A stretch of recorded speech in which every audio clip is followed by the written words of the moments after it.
il supporte des échecs, comme vous savez, récemment, n'est-ce pas? Par conséquent, la guerre ne peut pas durer éternellement.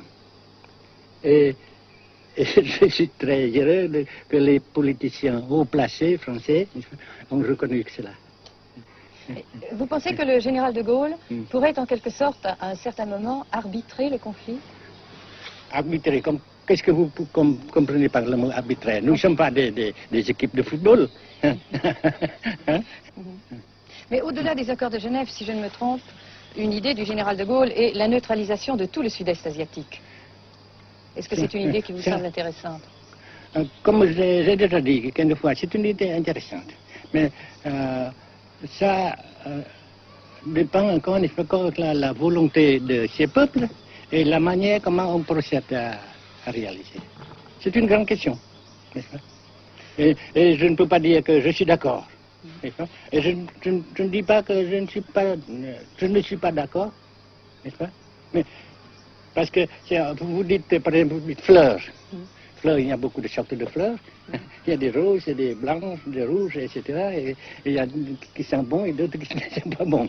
Mais on dit fleurs.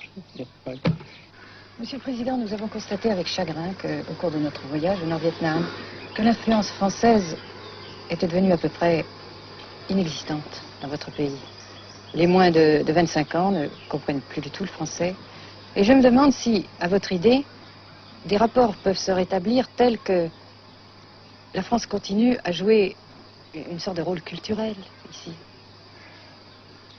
Avec la France, surtout, et avec tous les autres pays. Nous voulons avoir une coopération amicale, culturelle, économique, etc.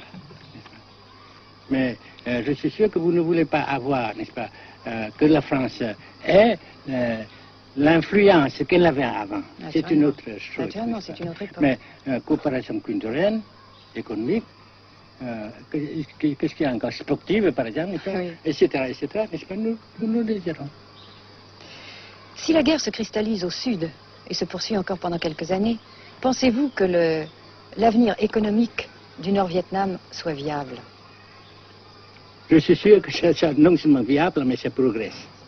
Parce que vous avez vu vous-même, vous avez constaté vous-même qu'ici, nous travaillons beaucoup, notre peuple travaille beaucoup, avec abnégation, n'est-ce pas, et avec dévouement, avec enthousiasme.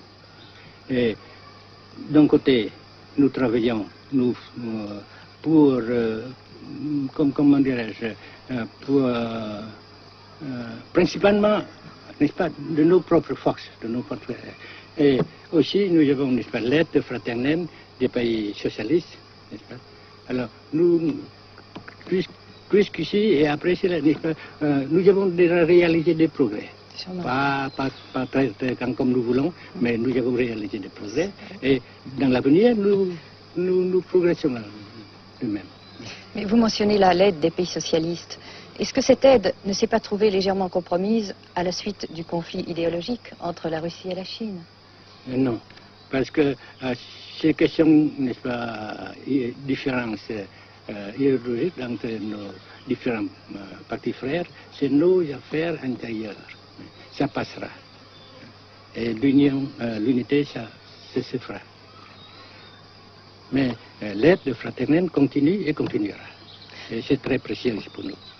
Bien sûr. Mais certains ont l'impression chez nous, Monsieur le Président, que le Nord-Vietnam se trouve actuellement assez isolé, asphyxié même, et que politiquement, il pourra difficilement éviter de devenir une sorte de satellite de la Chine. Qu'est-ce qu'on peut répondre à cela? Jamais.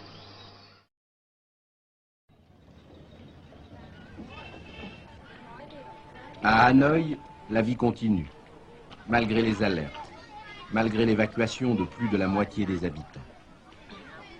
Les petits magasins de la rue de la Soie sont pour la plupart fermés. Seule la trêve du Tête et ses fêtes de famille devaient redonner pour quelques jours un peu d'animation à la ville, avec la traditionnelle branche de pêcher en fleurs, symbole du nouvel an lunaire et du printemps tonkinois. La trêve, malheureusement, ne fut qu'un espoir déçu.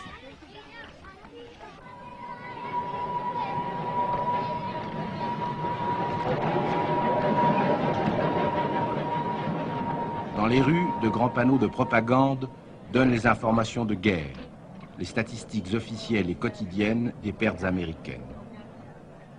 Selon le gouvernement de la République démocratique du Vietnam, 1631 avions américains auraient été abattus au-dessus du Nord-Vietnam.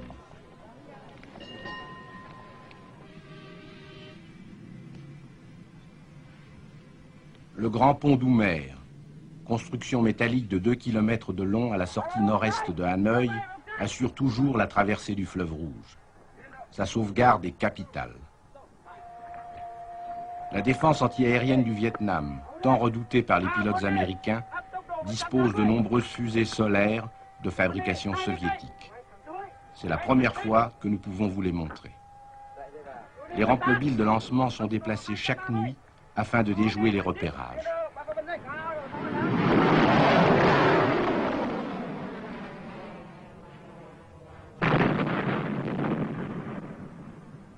Selon les milieux officiels de Hanoï, 54 avions de l'US Air Force auraient été abattus en 1966 par la seule défense antiaérienne de la capitale.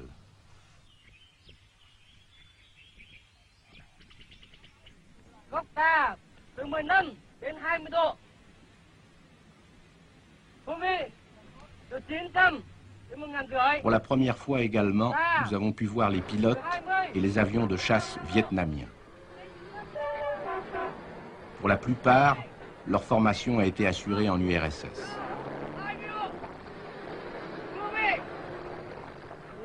L'état-major des forces aériennes du Vietnam se défend d'utiliser des pilotes ou des spécialistes étrangers. Les MiG-17 et 21 participent de plus en plus nombreux à la défense du Nord-Vietnam. Les résultats des combats aériens sont mal connus et contradictoirement mentionnés dans les communiqués vietnamiens ou américains. Le général Vo Nguyen Giap, ministre de la Défense, a répondu à nos questions concernant le point de la situation.